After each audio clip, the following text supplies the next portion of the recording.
Ideja o peki brezglutenskih izdelkov je dejansko padla novembra 2015 v Italiji, kjer smo videli, da lahko naredimo okusnejše izdelke od tistih, ki so na trgu. Takrat je dejansko bila tista pika na i, da smo se odločili, da gremo v zgodbo z brezglutenskimi izdelki pekovskimi, da damo tem ljudem boljši kruh, ki sem takrat začutil, da smo ga sposobni narediti. Zagon in začetek podjetja dejansko ni bil rožnat, saj smo se pozneje zavedli, da smo dejansko prvi v Sloveniji, ki smo se spustili v to vrstno zgodbo.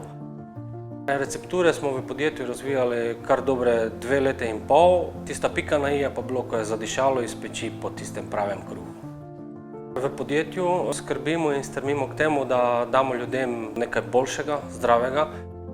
Z Vitapekom dejansko nadaljujemo družinsko tradicijo.